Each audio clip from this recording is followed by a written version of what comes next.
సంక్రాంతి పండుగ సందర్భంగా నారావారిపల్లి వెళ్ళినటువంటి చంద్రబాబు గారు అక్కడ ప్రజలను ఉద్దేశించి కూడా మాట్లాడారు. అయితే ఒక స్పష్టమైన హామీ, ప్రధానంగా రాష్ట్రంలో ఉన్నటువంటి అతి తీవ్రమైన సమస్య ఏంటంటే భూ సమస్య. ఎందుకని ఈ సమస్య గురించి మాట్లాడుతున్నామంటే, జగన్మోహన్ రెడ్డి 5 ఏళ్ల పాలనలో అత్యధికంగా భూ సమస్యలు పెరిగిపోయాయి. అది జగనన్న రీసర్వేలో కావచ్చు, లేదా 22A కింద నిషేధిత జాబితాలో చేర్చడం వల్ల కావచ్చు, లేదా వైసీపీ నాయకులు అక్రమంగా ఆక్రమించుకోవడం కావచ్చు, లేదా తప్పుడు డాక్యుమెంట్తో ఇతరుల భూములను కబ్జా చేయడం కావచ్చు. ఇలా రకరకాల సమస్యలు అనేవి ప్రధానంగా వైసీపీ హయాంలో వచ్చాయి. చంద్రబాబు గారు ఎన్నికల సమయంలో కూడా ప్రధానంగా చెప్పిన మాట ఏంటంటే, ఖచ్చితంగా భూ సమస్యలను పరిష్కరిస్తాం. వాస్తవానికి అనుకున్నంత ఈజీగా అయితే సమస్యల పరిష్కారం అనేది లేదు. వాస్తవానికి 18 నెలల్లో ఆ భూ సమస్యలకు సంబంధించి అనుకున్న స్థాయిలో ఫలితాలు అయితే రాలేదు. అందుకని చంద్రబాబు గారు కూడా కొంత రెవెన్యూ శాఖ మీద కొంత అసహనం వ్యక్తం చేయడంతో పాటు స్వయంగా ఆయనే రెవెన్యూ శాఖను దగ్గరుండి పర్యవేక్షిస్తున్నారు. ప్రతి నెల సమీక్షా సమావేశాలు ఏర్పాటు చేయడంతో పాటు టార్గెటెడ్గా సమస్యల పరిష్కారానికి చంద్రబాబు గారు టార్గెట్లు ఎట్టిస్తున్నారు. దానిలో భాగంగానే 22 లక్షల పట్టాదారు పాసు పుస్తకాలు రైతులు ఆఫీసుల చుట్టూ తిరగకుండా వాళ్ళ ఇళ్లకే చేరే విధంగా ఏర్పాట్లు చేశారు. ప్రతి నెల 2వ తారీఖు నుంచి 9వ తారీఖు వరకు పట్టాదారు పాసు పుస్తకాల పంపిణీ అనేది జరుగుతుంది. ఏడాది పాటు పంచుతారు. దాంతోపాటు రెవెన్యూ సమస్యలకు ప్రత్యేకంగా ప్రతి జిల్లాలో ఒక రెవెన్యూ క్లినిక్ ఏర్పాటు చేశారు. క్లినిక్ అంటే ఏదో అర్జీ తీసుకున్న తర్వాత దాన్ని వదిలేయటం కాదు. ఒక తీసుకున్న అర్జీకి 100కు 100% పరిష్కారం చూపాల్సిందే.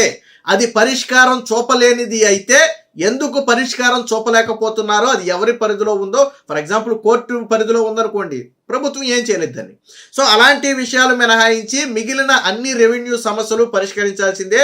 మీరు ఎప్పుడైతే రెవెన్యూ క్లినిక్లో ఒక అర్జీ ఇస్తారో, ఆ అర్జీ ఇచ్చినప్పుడే ఆ సమస్య ఎవరి పరిధిలో ఉంది, దాని తీవ్రత ఎంత, దాన్ని పూర్తి చేయడానికి ఎన్ని రోజులు పట్టొచ్చు అనే పూర్తి వివరాలతో కూడిన ఒక స్లిప్ ఇవ్వడంతో పాటు మనకు ఒక నెంబర్ కూడా ఇస్తారు. ఆ నెంబర్ ద్వారా మనం ఆ సమస్యను ట్రాక్ చేయొచ్చు. ఆ అప్లికేషన్ ఇప్పుడు ఎంఆర్ఓ దగ్గర ఉందా, లేదా ఆర్ఐ దగ్గర ఉందా, లేదా ఆర్డీఓ దగ్గర ఉందా, లేదా జాయింట్ కలెక్టర్ దగ్గర ఉందా, ఎక్కడ ఉంది అప్లికేషను, సో ఇంకా ఎంత టైం పట్టొచ్చు అనే వివరాలను మనం స్వయంగా మనమే మొబైల్ ద్వారా ట్రాక్ చేసి కూడా చూసుకోవచ్చు. సో ఇది ఒక రకంగా మంచి ఫలితాలను ఇస్తుందని చెప్తున్నారు. ఎందుకంటే ఆల్రెడీ రెవెన్యూ క్లినిక్లు ప్రతి జిల్లాలో మొదలైపోయాయి, ప్రతి కలెక్టరేట్లో మొదలైపోయాయి. ప్రతిరోజు కలెక్టర్ మొదటి హవర్లో ఈ రెవెన్యూ సమస్యలు పర్యవేక్షించాలి. రెవెన్యూ క్లినిక్లో వచ్చినటువంటి సమస్యలు వాటిని ఎన్ని పరిష్కరించారు అనే విషయాలను ప్రతిరోజు కలెక్టర్ సమీక్షిస్తారు. సో జాయింట్ కలెక్టర్ ఆధ్వర్యంలో దీన్ని అయితే నడుపుతారు. దీనికి సంబంధించి చంద్రబాబు గారు నేను చెప్పింది ఒకటే, భూ సమస్యలు లేని రాష్ట్రంగా మారుస్తాము. ఒక్క ఏడాది సమయం అడిగారు. అంటే వచ్చే ఇదే సంక్రాంతి నాటికి ఆంధ్రప్రదేశ్లో భూ సమస్యలు అనేవి దాదాపుగా లేకుండా చేస్తామని చెప్పి చంద్రబాబు గారు ప్రజలకైతే ఒక స్పష్టమైన హామీ ఇచ్చారు. సో గత ప్రభుత్వ హయాంలో రికార్డులు వ్యవస్థలు మొత్తం కూడా అతలాకుతలం. ఏడాదిలోగా సమగ్ర భూ సర్వే, బ్లాక్ చైన్ టెక్నాలజీతో రికార్డులకు రాజముద్ర. అలాగే పాడి పరిశ్రమలో టెక్నాలజీ పరుగు, P4 విధానంపై పేదరికంపై యుద్ధం అని చెప్పి, అలాగే మెగా సిటీలుగా విశాఖ, అమరావతి, తిరుపతి ఈ మూడింటిని మెగా సిటీలుగా మారుస్తామని చెప్పారు. నారావారిపల్లిలో చంద్రబాబు గారు ప్రజలతో మాట్లాడారు. డబ్బు ఒక్కటే ఉంటే సరిపోదు, మేనేజ్మెంట్ స్కిల్స్ కూడా ఉండాలి.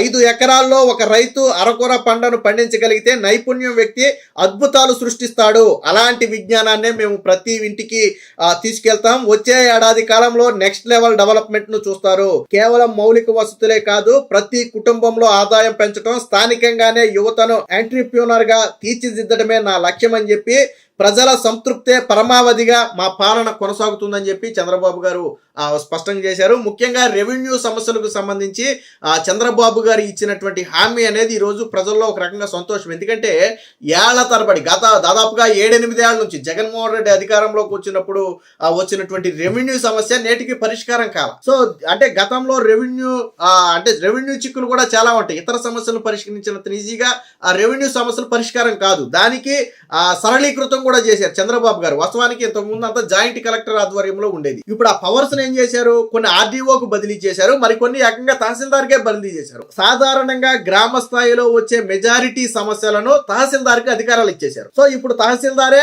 ఆ సమస్యలు పరిష్కరించవచ్చు. గతంలో అయ్యి డిప్యూటీ కలెక్టర్ పరిశీలించాలి దాన్ని. సో జాయింట్ కలెక్టర్ పరిశీలించాల్సి వచ్చేది. అలాగే కొన్ని అధికారాలు ఆర్డీఓకి ఇచ్చారు. అంటే జాయింట్ కలెక్టర్ వద్దకు వెళ్లకుండానే ఆర్డీఓ మరికొన్ని నిర్ణయాలు తీసుకోగలరు. సో ఎందుకంటే ప్రతి సబ్ డివిజన్ కి ఒక ఆర్డీఓ ఉంటాడు కాబట్టి ఇబ్బంది ఉండదు.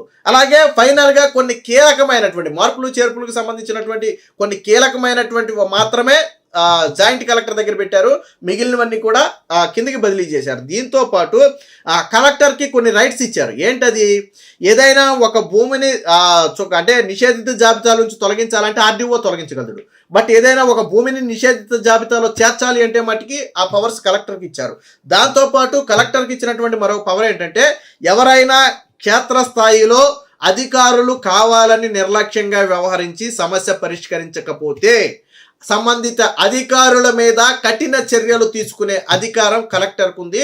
సో ఇప్పుడు కలెక్టర్ ప్రభుత్వ నిర్ణయంతో సంబంధం లేకుండా కలెక్టర్ ఒక కమిటీ ద్వారా ఫలానా కింద స్థాయి, ఫర్ ఎగ్జాంపుల్ ఒక ఎంఆర్ఓ ఉన్నాడు, మనకు సంబంధించినటువంటి డాక్యుమెంట్స్ అన్నీ ఉన్నాయి, బట్ మన సమస్య పరిష్కరించట్లేదు అనుకోండి, అప్పుడు వెంటనే కలెక్టర్ గారు అది భావిస్తే కలెక్టర్కి మనం ఫిర్యాదు చేయొచ్చు.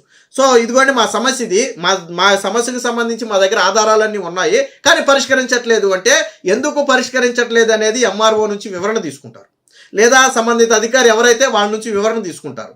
ఆ వివరణ సంతృప్తికరంగా లేకపోతే వీళ్ళు కావాలనే వేధించారు అని నిర్ణయానికి వచ్చినటువంటి కలెక్టర్ వాళ్ళ మీద చర్యలు కూడా తీసుకుంటారు. సో అంటే ఒక పూర్తి స్థాయి ప్రక్షాళన అనేది జరిగింది. సో ఇది ఇంప్లిమెంట్లో ఎంతవరకు అవుతుందనేది చూడాలి ఖచ్చితంగా. ఇప్పుడిప్పుడే ఇది ఇంప్లిమెంట్లోకి వచ్చింది కాబట్టి ఇప్పటి వరకు చర్యల దాకా అయితే ఎక్కడా రాలా. ఎందుకంటే ప్రతి రెవెన్యూ సమస్యకు మినిమం టైం అనేది పడుద్ది. ఇప్పుడు ప్రధాన సమస్య పాసు పుస్తకాలు అనేది ప్రధాన సమస్య. ఆ సమస్యను తొలగిస్తున్నారు. 22 లక్షల పాసు పుస్తకాలను ప్రతి నెల 2వ తారీఖు నుంచి 9వ తారీఖు వరకు పంపిణీ చేస్తున్నారు. అంటే దాదాపుగా 8 రోజుల పాటు స్పష్టంగా పాసు పుస్తకాలు పంపిణీ. ఎందుకంటే 1వ తారీఖున పింఛన్ కార్యక్రమం ఉంటుంది కాబట్టి 1 వదిలేసి 2 నుంచి. అలాగే ఏదైనా ఒక సమస్య వచ్చిన తర్వాత దాన్ని పరిష్కరించాల్సిన బాధ్యతను ఎంఆర్ఓకి ఇచ్చారు క్షేత్రస్థాయిలో. అది ఎంఆర్ఓ పరిధిలో లేకపోతే అదే ఎంఆర్ఓ అది ఏ అధికారి పరిధిలో ఉందో ఆ అధికారికి సంబంధిత సమస్యను పంపి దాన్ని ఫాలో చేసి సమస్యను క్లోజ్ చేయాల్సిన అవసరం కూడా ఎంఆర్ఓ మీద ఉంది. ఇక భూ రికార్డుల్లో ఇతరుల ప్రమేయం లేకుండా భూ మార్పిడీలు జరగవు, తప్పుడు పత్రాలు సృష్టించలేరు. బ్లాక్ చైన్ టెక్నాలజీ ద్వారా పాసు పుస్తకాలు ఇస్తున్నారు. సో అది అత్యంత పకడ్బందీగా ఉన్నటువంటి వ్యవస్థ. ఎవరిష్టం వచ్చినట్టు వాళ్ళు తప్పుడు పత్రాలతో ఆన్లైన్లో పేర్లు మార్చడం అనేది కుదరదు. రెండోది, ఎక్కడైనా సరే సంబంధిత రైతుకి తెలియకుండా అది వేరొక రైతు మీదకు మారితే విఆర్ఓ ఎవరైతే విలేజ్ రెవెన్యూ ఆఫీసర్ ఉన్నాడో ఆయనే బాధ్యుడిగా ఉంటారు. ఎందుకంటే ప్రాథమిక రిపోర్టు మొత్తం కూడా విఆర్ఓనే ఇవ్వాల్సి వస్తుంది. కాబట్టి విఆర్ఓకు తెలియకుండా ఏ భూమి ఎక్కడా కూడా మారదు. ఒకవేళ అలాంటిది ఎక్కడైనా జరిగితే సంబంధిత విఆర్ఓని బాధ్యుడిని చేస్తూ ప్రభుత్వం అవసరమైతే చర్యలు కూడా తీసుకుంటుంది. సో ఏది ఏమైనా మొత్తంగా ఆ రెవెన్యూ ప్రక్షాళనకైతే శ్రీకారం చుట్టారు. ఫ్రీ హోల్డ్ భూములకు సంబంధించి 3 నెలలు అంటే మార్చి టయానికి పూర్తి చేస్తామని చెప్పి ఆల్రెడీ ఇప్పటికే అనగాని సత్యప్రసాద్ హామీ ఇచ్చారు చంద్రబాబు గారికి. సో దీనికి సంబంధించి రెవెన్యూ శాఖ ప్రత్యేక కార్యదర్శి అదే పని మీద ఉన్నారు. దానితో పాటు ఇటీవల రెవెన్యూ అధికారాలను కూడా క్షేత్రస్థాయి వరకు బదిలీ చేశారు. ఇకపోతే సర్వే, ఏ సర్వేలో కూడా ఎక్కడా తప్పు రాకూడదు అనేది చంద్రబాబు గారు చెప్పినటువంటి మాట. వైసీపీ చేసిన పనే మనం చేయకూడదు. ఎక్కడా ఒక్క సర్వే చేసిన తర్వాత ఏ రైతు కానీ ఏ వ్యక్తి కానీ నా భూమి తగ్గిందని మళ్ళీ రాకూడదు. రెండోది, రెవెన్యూ రికార్డుల్లో తప్పులుంటే వెంటనే సరిచేయాలి. మూడోది, ఏదైతే ఈ 22A నిషేధిత జాబితాలో ఉన్న భూములు ఉన్నాయో దానికి సంబంధించి ఒక 7-8 డాక్యుమెంట్స్ ప్రభుత్వం చెప్పింది. వాటిలో ఏ డాక్యుమెంట్ ఒరిజినల్ చూపించినా సరే, అంటే రెవెన్యూ అధికారి సంతృప్తి చెందితే వెంటనే దాన్ని 22A నుంచి తొలగించాలి. అంతేగాని గతంలో ఏంటంటే ఒక 22A నుంచి తొలగించాలంటే దానికి 1.25 లక్షలు అడిగేవాడు. ఇప్పుడు అన్ని అవసరం లేదు. ప్రభుత్వం సూచించిన డాక్యుమెంట్లో ఏ ఒక్క డాక్యుమెంట్ని నువ్వు ఒరిజినల్ చూపించినా లేదా పక్కా ఆధారాలు చూపించినా వెంటనే నీ భూమిని 22A నుంచి తొలగిస్తారు. సో మొత్తంగా రెవెన్యూ ప్రక్షాళనకైతే కూటమి ప్రభుత్వం శ్రీకారం చుట్టింది. ప్రధానంగా వచ్చే సంక్రాంతి నాటికి రాష్ట్రంలో రెవెన్యూ సమస్యలు అనేవే లేకుండా చేస్తామనేవే చంద్రబాబు గారు చెప్తున్నటువంటి మాట. ఖచ్చితంగా ఇది రాష్ట్ర ప్రజలకు ఒక శుభవార్త అనే చెప్పొచ్చు.